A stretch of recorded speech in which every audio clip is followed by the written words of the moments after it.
عید الغر المحجلین وعلی آلہ واصحابہ اجمعین اما بعد۔ محترم ناظرین، السلام علیکم ورحمۃ اللہ وبرکاتہ۔ رمضان المبارک کی یہ بابرکت لمحات اور یہ مقدس ساعتیں اللہ تبارک و تعالی نے ہم کو نصیب فرمائی ہیں۔ اس پر اللہ تعالیٰ کا جتنا شکر ادا کیا جائے کم ہے۔ رمضان المبارک کا مہینہ پورے سال کے لیے مسلمانوں کی تربیت کرنے کے لیے آتا ہے۔ یہ ایک ٹریننگ سیشن ہوتا ہے، ایک ورکشاپ ہوتی ہے ایک مہینے کی، جس میں مسلمان کو بہت سے کاموں کی تربیت دی جاتی ہے اور در حقیقت پوری زندگی اسلام کے مطابق ہم نے کس طرح گزارنی ہے اس چیز کی تربیت دی جاتی ہے۔ آج کی گفتگو میں ہم اسی چیز کو سمجھیں گے کہ کس طرح رمضان المبارک میں مسلمانوں کو پورے اسلام پر عمل کرنے کی تربیت دی جا رہی ہے۔ اس سلسلے میں سب سے پہلے حضرت سلمان فارسی رضی اللہ تعالی عنہ فرماتے ہیں، بیہقی کی روایت ہے کہ حضور علیہ الصلوۃ والسلام نے شعبان کے آخری دن جو ہمیں خطبہ دیا، اس میں آپ نے رمضان کے مہینے کو 2 القابات دیے۔ آپ نے 2 القابات ایسے بتائے جس کے بارے میں آپ نے فرمایا کہ یہ رمضان کا مہینہ، پہلا لقب آپ نے فرمایا شہر الصبر، رمضان کا مہینہ صبر کا مہینہ ہے۔ دوسرا آپ نے فرمایا شہر المواسات، ہمدردی کا مہینہ ہے۔ اب سب سے پہلے ہم اس کے پہلے لفظ اور پہلے لقب کو لیتے ہیں کہ آپ نے اس مہینے کو ماہ صبر قرار دیا، اس مہینے کو مہینہ صبر قرار دیا۔ اب صبر کے فضائل قرآن اور حدیث میں جس تواتر کے ساتھ، جس کثرت کے ساتھ وارد ہیں، یہ ہم سب کے علم میں ہیں، ہم سب جانتے ہیں کہ صبر کی بہت بڑی فضیلت ہے۔ لیکن ایک اہم بات جس کی طرف توجہ دلانا مقصود ہے کہ اس ایک لفظ کے ذریعے حضور علیہ الصلوۃ والسلام نے ہمیں پوری زندگی اسلام کے مطابق گزارنے کی تربیت دی ہے۔ وہ اس طرح کے محدثین نے اور مفسرین نے یہ بات لکھی ہے کہ صبر کی 3 قسمیں ہیں۔ صبر کی پہلی قسم جس کو کہا جاتا ہے صبر علی الطاعات، یعنی نیکیوں پر صبر کرنا۔ صبر کے اصل میں عربی کے اندر لٹرلی لغوی مطلب اس کا ہوتا ہے کہ کسی چیز کو باندھ کر رکھنا۔ تو گویا صبر کے اندر انسان کو یہ پیغام، یہ حکم دیا جا رہا ہے کہ آپ اپنے نفس کو باندھ کر رکھیں۔ جس چیز کی طرف آپ کا نفس بڑھتا جا رہا ہے، آپ اس کی طرف نہ جائیں بلکہ اس کو باندھ کر رکھیں، اور جو آپ سے کہا جا رہا ہے آپ وہ کریں۔ اب سب سے پہلی چیز جس کو صبر علی الطاعات کہا جاتا ہے کہ نیکیوں پر آدمی استقامت اختیار کر لے اور نیکیوں پر جم جائے اور اس پر صبر کرنے لگ جائے۔ کیا مطلب؟ اب نیکیوں کا پہلو، جب ہم نیکی کی بات کرتے ہیں، جب ہم طاعت کی بات کرتے ہیں، جب ہم کسی اچھے عمل کی بات کرتے ہیں، تو ہمارے ذہن میں ایک محدود، ایک لیمیٹڈ ایریا اور ایک بہت ہی مخصوص چیزیں ہمارے ذہن میں آتی ہیں کہ یہ نیکی کا کام ہے۔ مثلا یہ کہ آدمی نماز پڑھ لے، روزہ رکھ لے، زکوٰۃ ادا کر لے، حج ادا کر لے، یہ چند چیزیں ہمارے ذہن میں آتی ہیں جن کو ہم نیکی سمجھتے ہیں۔ لیکن یہاں پر ایک بات بہت وضاحت کے ساتھ سمجھنے کی ہے کہ نیکی صرف اس چیز کا نام نہیں ہے۔ اسلام کے 5 شعبے ہیں، عقائد ہیں، عبادات ہیں، معاملات ہیں، معاشرت ہے، اخلاقیات ہیں، یہ سارے کے سارے اسلام کے ارکان ہیں، اسلام کے شعبے ہیں، اور ان ساروں کے اندر جن جن چیزوں کا حکم دیا گیا ہے ان پر عمل کرنا نیکی ہے۔ اب عبادات اسلام کا 20% حصہ ہے۔ نماز، روزہ، زکوٰۃ، جتنی عبادات ہیں یہ 20% حصہ ہے۔ اب ہم نے نیکیوں پر صبر کرنا ہے، نیکیوں پر استقامت اختیار کرنی ہے، سب سے پہلے ہم نے اپنے عقائد کو دیکھنا ہے کہ ہمارے جو دینی عقائد ہیں، ہمیں قرآن اور حدیث سے جو عقائد بتائے گئے ہیں ہم اس پر جمے رہیں۔ بسا اوقات انسان عقل پرستی کا بھوت اس پر سوار ہوتا ہے، وہ یہ سمجھنے لگتا ہے کہ یہ چیز میری سمجھ میں نہیں آ رہی، یا اس میں کیا حکمت ہے، اس میں کیا مصلحت ہے۔ اس طرح کے شکوک و شبہات مختلف جگہوں سے، مختلف ذرائع سے مسلمانوں کے دلوں میں پیدا کیے جاتے ہیں، اور اس کی وجہ سے انسان اور مسلمان کا عقیدہ متزلزل ہو جاتا ہے، جس کا نتیجہ یہ ہوتا ہے کہ ایک شخص مسلمان ہونے کے بعد اسلام سے جاتا رہتا ہے۔ اس لیے سب سے پہلی بات یہ کہ انسان اللہ تعالیٰ پر، اللہ تعالیٰ کے احکامات پر جو عقائد ہمیں بتا دیے گئے اس پر وہ غیر متزلزل غیر لچکدار ایمان لائے، اس کے اندر کسی قسم کی کوئی لچک نہیں ہونی چاہیے۔ سب سے پہلا صبر تو ہمیں اس پر کرنا ہے۔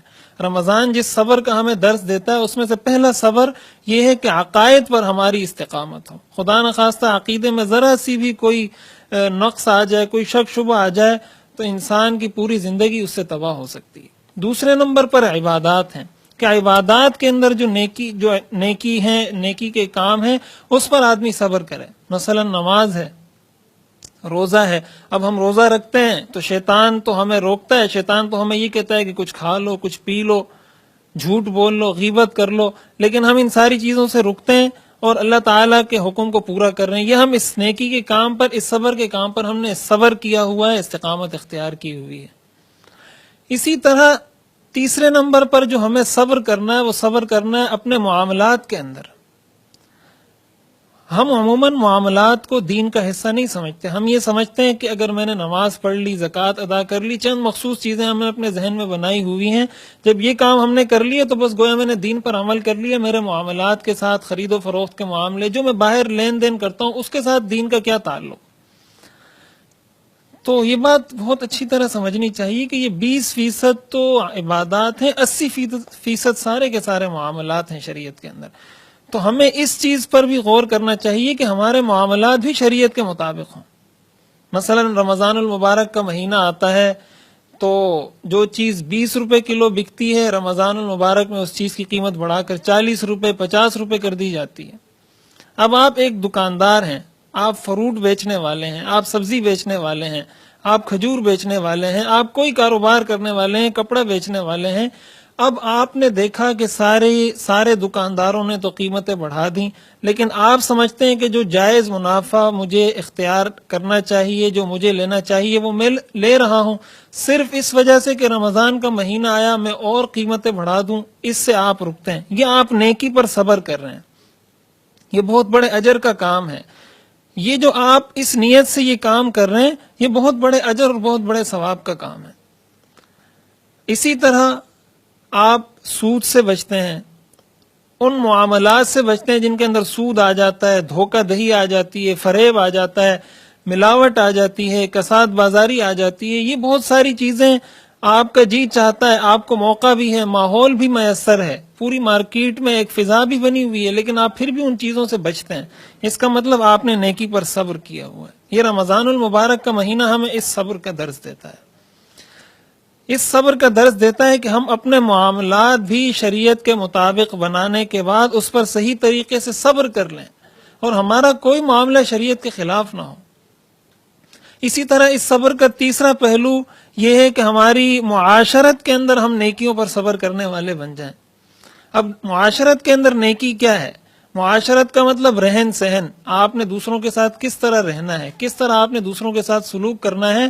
اس چیز میں جب ہم دین پر صبر کرنے والے بن جائیں اور ہم استقامت اختیار کرنے والے بن جائیں، یہ بہت بڑی نیکی ہے، یہ بہت بڑا صبر ہے۔ رمضان المبارک کا مہینہ ہمیں اس چیز کا درس دیتا ہے۔ مثلا آپ کے رشتہ داروں کے ساتھ آپ کے معاملات، آپ کے رشتہ دار اگر آپ کے ساتھ حسن سلوک نہیں کرتے لیکن آپ اپنی طرف سے ان کے ساتھ حسن سلوک کا سلسلہ چلائے رکھتے ہیں، اس لیے کہ حضور علیہ الصلوۃ والسلام نے ارشاد فرمایا صل من قطعک واعف عمن ظلمک واحسن الی من اساء الیک، کہ جو تم سے توڑے اس سے جوڑو، جو آپ سے جوڑ کر رکھتا ہے آپ اگر اس سے جوڑتے ہیں تو آپ نے اس کا بدلہ دیا۔ اسی طرح حدیث شریف میں آپ نے فرمایا لیس الواصل بالمکافی انما الواصل اذا قطعت رحمه وصل، کہ جب اس سے قطع رحمی کی جائے تو وہ صلہ رحمی کرے۔ اب یہ معاشرت ہے، آپ کے سامنے اس طرح کے اسباب موجود ہیں کہ آپ کسی رشتہ دار کے ساتھ قطع رحمی کریں، آپ اس کے ساتھ بدسلوکی کریں، لیکن آپ اس نیکی پر رکے ہوئے ہیں، آپ نے استقامت اختیار کی ہوئی ہے کہ سامنے والا جو بھی کرے میں نے شریعت پر عمل کرنا ہے۔ یہ صبر ہے۔ رمضان المبارک کا مہینہ ہمیں جس صبر کا درس دیتا ہے وہ یہ صبر ہے کہ ہم معاشرت کے اندر جو نیکیوں کے کام ہیں اس پر صبر کرنے والے بن جائیں۔ اسی طرح پڑوسیوں کے ساتھ آپ کا حسن سلوک، اسی طرح گھر میں اپنے بیوی بچوں کے ساتھ قرآن نے حکم دیا وعاشروہن بالمعروف، کہ اچھے طریقے سے اپنے گھر والوں کے ساتھ رہو، اپنی بیوی کے ساتھ، اپنے بچوں کے ساتھ، اپنے اہل و عیال کے ساتھ۔ اب بسا اوقات یہ ہوتا ہے کہ گھر میں کوئی ایسی چیز جو آپ کی طبیعت کے خلاف ہے، آپ کو ناگوار گزرتی ہے، اگر کوئی ایسا کام ہو جاتا ہے تو فوراً انسان بھر جاتا ہے۔ ایسی صورتحال میں انسان اپنے سامنے شریعت کی ہدایات کو رکھے کہ شریعت نے یہ رمضان کا مہینہ دیا ہے اور حضور علیہ الصلاۃ والسلام نے اس کو شہر الصبر فرمایا، اس کا مطلب یہ میں نے صبر کرنا ہے، صبر کا مطلب میں نے نیکی پر استقامت اختیار کرنی ہے۔ اگر میری طبیعت کے خلاف کوئی کام ہو گیا تو کوئی بات نہیں، میں نے اس چیز کو دیکھنا ہے کہ شریعت مجھے کیا حکم دیتی ہے۔ ایسے موقعوں پر ہمارا رویہ بالکل تبدیل ہو جاتا ہے۔ ہم جس طرح کسی نے ہمارے ساتھ برا رویہ اختیار کیا، برا سلوک کیا، ہم بھی فوراً اسی طرح جواب دینے لگتے ہیں، ترکی بترکی ہم جواب دینے لگتے ہیں، اور کوشش ہوتی ہے کہ اینٹ کا جواب پتھر سے دیا جائے۔ تو معاشرت کے اندر صبر یہ ہے، صبر کا درس یہ ہے کہ انسان شریعت کے تقاضوں کو دیکھے، اپنے غصے کو قابو میں رکھے۔ رمضان المبارک میں اگر آپ نے روزہ رکھا ہے تو آپ کے گھر والوں نے بھی روزہ رکھا ہے۔ آپ کو اگر غصہ آ رہا ہے تو اس غصے کا کیا مطلب؟ مومنین کی جو صفت قرآن کریم میں بیان کی گئی ہے والکاظمین الغیظ، کہ اپنے غصے کو دبانے والے ہوتے ہیں۔ اگر آپ نے اپنے غصے کو نہیں دبایا اور وہ غصہ آپ نے نکال دیا اپنے گھر والوں پر، اپنے ماتحت، اپنی اولاد، اپنے ملازمین پر، اس کا مطلب یہ ہوا کہ رمضان کا جو حقیقی درس صبر ہمیں دیا جا رہا تھا وہ درس ہم نے رمضان سے حاصل نہیں کیا۔ اسی طرح دین کا ایک اور پہلو اخلاقیات کا ہے کہ اس کے اندر ہم صبر کرنے والے بنیں۔ یہ سارے شعبے دین کے ہیں۔ ہم جب صبر کی بات کرتے ہیں تو بسا اوقات ہمارے ذہن میں یہ بات آتی ہے کہ صبر ہم نے کسی مصیبت پر کرنا ہے، کہ کوئی مصیبت آ گئی ہم نے صبر کرنا ہے۔ یہ بھی صبر کا ایک پہلو ہے، لیکن یہ سارے پہلو نہیں ہیں۔ اب اخلاقیات کے اندر آپ دیکھیں آپ کے دل میں دوسروں کے لیے کیا جذبات پیدا ہوتے ہیں۔ آپ کے ساتھ کسی کا رویہ برا ہے تو آپ اس کے لیے حسد دل میں رکھتے ہیں، بغض دل میں رکھتے ہیں، کینہ دل میں رکھتے ہیں۔ اب حضور علیہ الصلاۃ والسلام نے فرمایا کہ رمضان کے اس مقدس مہینے میں سارے لوگوں کی مغفرت ہو جاتی ہے لیکن 4 لوگوں کی مغفرت نہیں ہوتی۔ ان میں سے ایک شخص آپ نے فرمایا وہ شخص جو دوسرے مسلمان کے لیے دل میں کینہ اور بغض رکھتا ہو۔ اگر میرے دل میں کسی مسلمان کے لیے کینہ اور بغض ہے، اس کا مطلب میں نے شریعت اسلام نے جو رمضان کا درس دینا تھا اس روزے کے ذریعے صبر کا، وہ درس میں نے حاصل نہیں کیا۔ تو جب ہم صبر کی بات کرتے ہیں تو صبر کی یہ پہلی قسم ہوتی ہے کہ نیکیوں پر آدمی صبر کرنے والا بن جائے، اور اس کے جو فضائل قرآن کریم اور احادیث مبارکہ میں بیان کیے گئے ہیں وہ بکثرت آپ نے سنے ہیں۔ قرآن کریم میں آیا وَبَشِّرِ الصَّابِرِينَ الَّذِينَ إِذَا أَصَابَتْهُمْ مُصِيبَةٌ قَالُوا إِنَّا لِلَّهِ وَإِنَّا إِلَيْهِ رَاجِعُونَ۔ اللہ تعالیٰ فرما رہے ہیں کہ صبر کرنے والوں کو میری طرف سے خوشخبری سنا دیجئے۔ اسی طرح قرآن کریم میں اور احادیث مبارکہ میں جن 3 اعمال کے بارے میں یہ بتایا گیا ہے کہ ان لوگوں کو اللہ بے حساب اجر عطا فرمائیں گے، ان میں سے ایک عمل صبر کا ہے۔ قرآن کریم میں اللہ تبارک و تعالی نے ارشاد فرمایا انما یوفی الصابرون اجرہم بغیر حساب، کہ صبر کرنے والوں کو ان کا حساب بے حساب و کتاب اللہ تعالی عطا فرمائیں گے۔ اسی طرح قرآن کریم میں فرمایا وجزاہم بما صبروا جنتا وحریرا، کہ اللہ تعالی نے جو ان کو جنت عطا کی ان کے صبر کے بدلے میں عطا کی۔ اسی طرح قرآن نے کہا یا ایھا الذین آمنوا اصبروا وصابروا ورابطوا، صبر کی عادت اپنے اندر پیدا کیجیے۔ اب یہ ساری چیزیں، اور رمضان کو آپ نے فرما دیا کہ شہر الصبر، تو پہلی چیز کہ صبر علی الطاعات، نیکیوں پر صبر ہو، نیکیوں پر استقامت ہو، اور یہ بات ہمارے ذہن میں بالکل واضح رہے کہ نیکی کی جب ہم بات کرتے ہیں وہ عبادات کے ساتھ خاص نہیں ہوتی، نیکی کا تعلق عبادات سے بھی ہے، عقائد سے بھی ہے، معاملات سے بھی ہے، معاشرت سے بھی ہے، اخلاقیات سے بھی ہے۔ ان ساری چیزوں میں جب ہم نیکیوں پر ثابت قدم ہو جائیں گے، استقامت اختیار کر لیں گے، صبر کر جائیں گے، اس وقت ہمیں یہ صبر کا اصل حقیقی ثمرہ اور اس کے حقیقی فوائد اللہ تعالی ہمیں عطا فرمائیں گے۔ صبر کا جو دوسرا پہلو ہے، اس کی جو دوسری قسم ہے وہ ہے صبر عن المعصیہ، کہ گناہوں سے آپ اپنے آپ کو روک کر رکھیں۔ اب جب گناہوں کی بات آتی ہے تو جس طرح ہم نے نیکی میں یہ دیکھا کہ اس کا تعلق 5 شعبوں سے ہے، ہماری پوری زندگی سے ہے، اس طرح گناہ کا تعلق بھی ہماری پوری زندگی سے ہے۔ گناہ کا مطلب صرف یہ نہیں کہ آپ سے نماز قضا ہو گئی، وہ بھی گناہ ہے، آپ نے زکوٰۃ ادا نہیں کی، وہ بھی گناہ ہے، لیکن اگر آپ سود کھا رہے ہیں یہ بھی گناہ ہے، آپ اگر ملاوٹ کر رہے ہیں یہ بھی گناہ ہے، آپ کے ساتھ بازاری ذخیرہ اندوزی کر کے لوگوں کو نقصان پہنچا رہے ہیں یہ بھی گناہ ہے۔ تو ہم نے جب صبر کرنا ہے اور گناہوں سے رکنا ہے تو ان سارے گناہوں سے رکنا ہے، بدسلوکی سے رکنا ہے، قطع تعلقی سے رکنا ہے، حسد سے رکنا ہے، بغض سے رکنا ہے، ان سارے گناہوں سے بھی اپنے آپ کو روک کر رکھنا ہے۔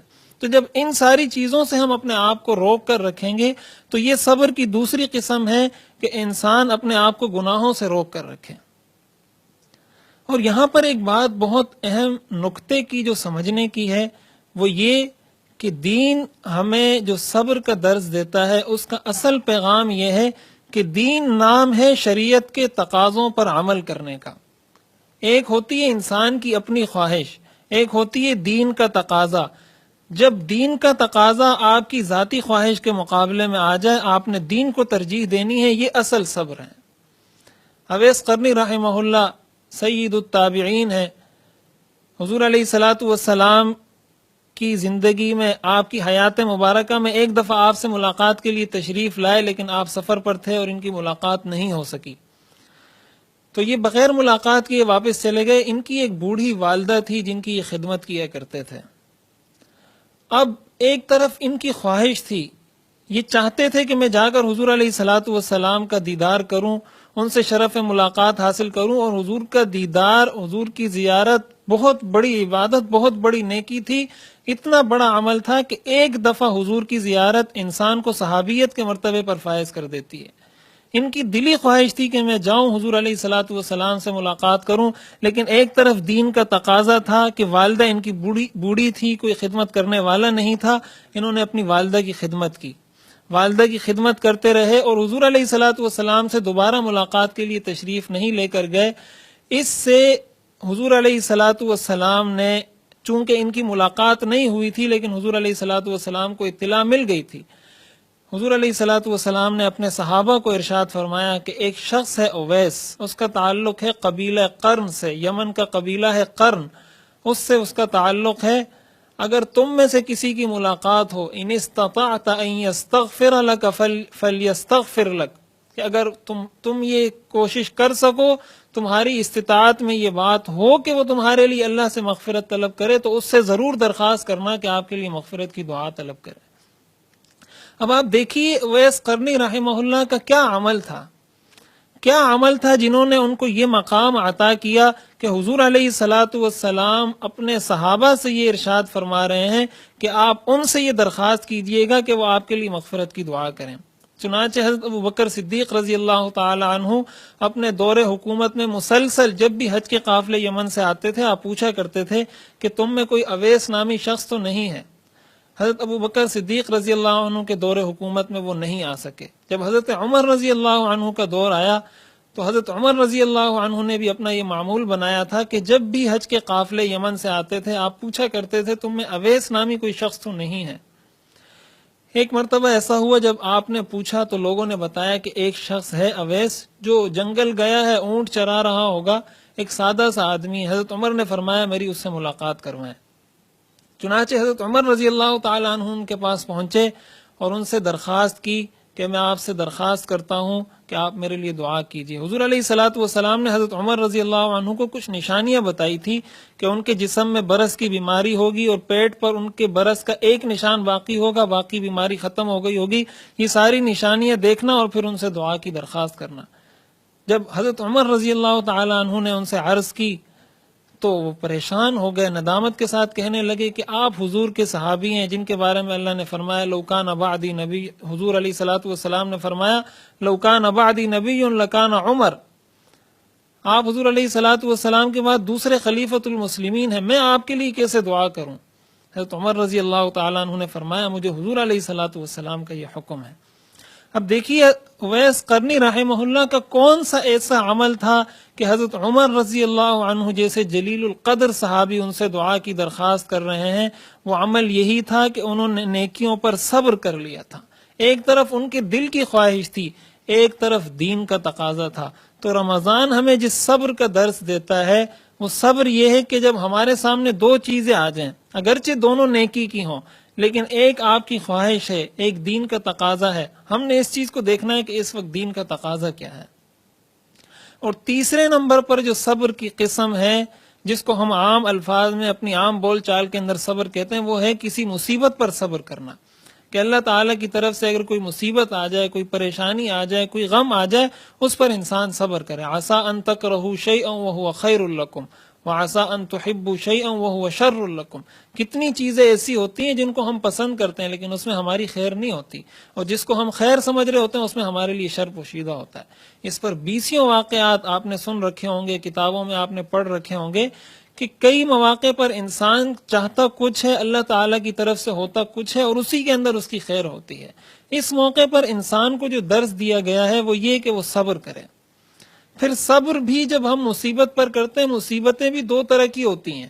ایک مصیبت تو وہ ہے جو واقعتاً کوئی مصیبت، کوئی پریشانی ہے. ایک مصیبت پریشانی وہ ہے کہ وہ حقیقت میں کوئی مصیبت پریشانی نہیں، ہم نے اس کو بلا وجہ ایک مصیبت اور پریشانی بنا لیا. مثلا اگر آپ دنیا کی طلب میں لگے ہوئے ہیں، آپ چاہ رہے ہیں کہ فلاں کے پاس ایسی گاڑی ہے، میرے پاس یوں ہونی چاہیے، اس کا ایسا بنگلہ ہے، میرا یوں ہونا چاہیے. اب اگر آپ اس کوشش میں لگے رہیں گے تو ساری زندگی آپ کی اجیرن ہو جائے گی، ساری زندگی بے چینی پریشانی میں گزر جائے گی. تو یہ مصیبت تو خود ہم اپنے لیے بناتے ہیں، بہت ساری مصیبتوں کا سبب تو ہم خود بنتے ہیں. تو سب سے پہلے تو اس طرح کی مصیبتوں سے انسان جان چھوڑائے، اور جو مصیبتیں اللہ تعالیٰ کی طرف سے آ جائیں تو اس پر پھر انسان صبر کرنے والا بن جائے. تو خلاصہ کلام یہ ہے کہ حضور علیہ الصلاۃ والسلام نے اس مہینے کو شہر الصبر فرمایا، ماہ صبر قرار دیا کہ اس مہینے میں صبر کرنا ہے. تو ہم نے صبر کرنا ہے نیکیوں پر، اور نیکی کی بات آتی ہے تو دین کے زندگی کے تمام پہلوؤں میں، تمام شعبوں میں صبر کرنا ہے. اسی طرح جب صبر کی بات آتی ہے، صبر کا مطلب گناہوں سے رکنا، اور جب گناہ کی بات آتی ہے اس کا تعلق زندگی کے ہر شعبے سے ہے. اسی طرح جب صبر کی بات آتی ہے اس کا تعلق زندگی کے ہر شعبے سے ہے. اور جب کوئی مصیبت انسان پر آ جائے اس پر انسان صبر کرے اور اللہ تعالیٰ سے گلے شکوے نہ کرے. تو یہ وہ مقدس مہینہ جو ہمیں صبر کا درس دیتا ہے کہ رمضان میں ہم روزہ رکھتے ہیں، کھانے سے رک جاتے ہیں، پینے سے رک جاتے ہیں، بہت سارے اپنی جائز خواہشات کی تکمیل سے رک جاتے ہیں. تو ہمیں یہ درس دیا جا رہا ہے کہ آپ جب ان چیزوں سے اللہ کی رضا کے لیے رمضان میں رکتے ہیں تو رمضان کے بعد باقی چیزوں سے بھی جو پورا سال کے لیے حرام ہے، پورے سال کے لیے حرام ہے، پورے سال ان کا کرنا ممنوع ہے، ان سے بھی آپ رمضان کے علاوہ بچیں. اور یہ چیز ایسی ہے جو انسان کو جبرن کرنی پڑتی ہے. ایسا نہیں کہ آپ نے اگر ایک چیز آپ کے دل میں آئی اور آپ چاہتے ہیں کہ میں صبر کروں اور آپ از خود یہ صبر کا معاملہ آپ کے ساتھ ہو جائے. اس پر بہت زیادہ محنت کرنی پڑتی ہے. علماء کرام نے، فقہا نے یہ بات لکھی ہے کہ اپنے نفس کو اس چیز کا عادی بنانا پڑتا ہے.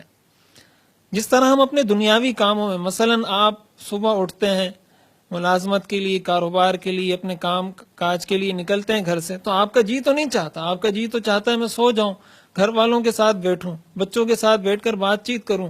لیکن آپ اپنے نفس پر جبر کرتے ہیں اور آپ کو پتہ ہے کہ بھئی یہ میرا کام ہے، یہ میری ڈیوٹی ہے، یہ میں نے ہر صورت میں کرنی ہے، آپ چلے جاتے ہیں.